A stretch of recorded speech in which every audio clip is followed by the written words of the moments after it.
নেগোসিয়েশনে again একটা ভুল ধারণা আছে যে আমাদের জিততে হবে। আপনি যদি নেগোসিয়েশনের প্রচুর বই পড়েন, যত পড়বেন তত দেখবেন একটা জিনিস সব জায়গায় শিখায়, দ্যাট ইজ কমন। সেটা হলো নেগোসিয়েশনে উইন উইন মডেলটা বের করে আনতে হয়। নেগোসিয়েশনে আপনার পারপাস হলো আদার পার্টিকে জেতানো, নিজে না। এবং এটা সবগুলো জায়গায়। যেমন লাস্ট দিন আমি একটা ইন্টারভিউ বোর্ডে ছিলাম, একটা ইন্টারভিউই ওই ইন্টারভিউ খুব মানে নিজের পয়েন্টে খুব অটল, মানে ও ভুল করলো ভুলটা মানতেছে না। তো আমার সাথে আরো একজন যে আমার টিমের একজন কলিগ, সেও ইন্টারভিউ নিচ্ছে। এ যত ভুল মানতেছে না, আমার কলিগ ওকে আরো চাপ দিয়ে ধরতেছে, তুই ভুল মানবি না মানে মান মান মান। বাট দ্য পয়েন্ট ইজ, আমার ইন্টারভিউর পরে ওকে বললাম যে দেখ, আমাদের অবজেক্টিভ কি, ওকে নিব কি নিব না যাচাই করা। আমাদের অবজেক্টিভ কিন্তু এইটা না ওকে ইন্টারভিউ বোর্ডে ভুল প্রমাণ করা, এটা কি আমাদের অবজেক্টিভ না। বাট আমাদের কনভারসেশনে অলওয়েজ আমরা জিততে চাই। এবং এটার পারফেক্ট প্রমাণ আপনি ফেসবুকে যায় দেখেন। আপনি ফেসবুকে কখনো দেখছেন কেউ একটা মত দিছে, তার এগেনস্টে কেউ একটা মতামত দিছে, তারপর তো একটা ঝগড়া লাগছে, ঝগড়ার পরে শেষটা হয়েছে যে ভাই আসলে আপনি আপনার চিন্তার ধারাকে উন্মুক্ত করে দিয়েছেন, আমি মেনে নিলাম। কেউ জীবনে বলছে আজ পর্যন্ত? মানে নাই কিন্তু।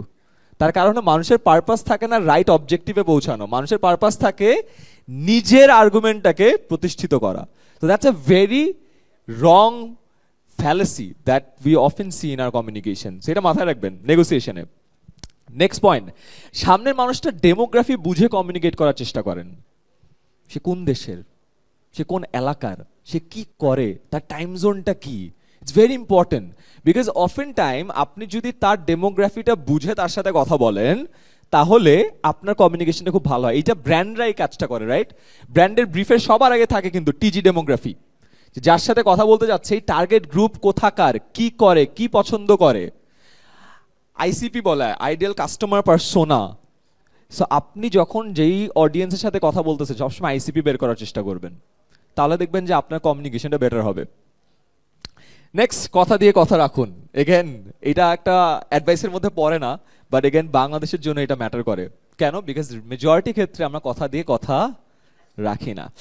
যাই হোক, আমি 3টা ক্লায়েন্ট কমিউনিকেশনের আইডিয়া দিয়ে দিতে চাই। নাম্বার 1 হলো mirror your clients language style. দেখবেন কিছু ক্লায়েন্ট অনেক লম্বা লম্বা প্যারাগ্রাফ লিখে, আবার কিছু ক্লায়েন্ট শর্ট লিখে। মিরর করবেন, it's important. Number 2, 3 sentence rule. চেষ্টা করবেন যে আপনি যখন কোনো একটা জিনিস বলছেন 3 সেন্টেন্সের মধ্যে সহজভাবে দেয়া আছে। বুলেট পয়েন্ট হলে আরো better, it's easier.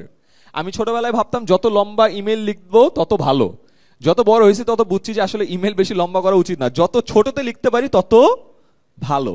And last point হলো close loops by confirming key point is very important. Always summarise the communication, it'll be very good.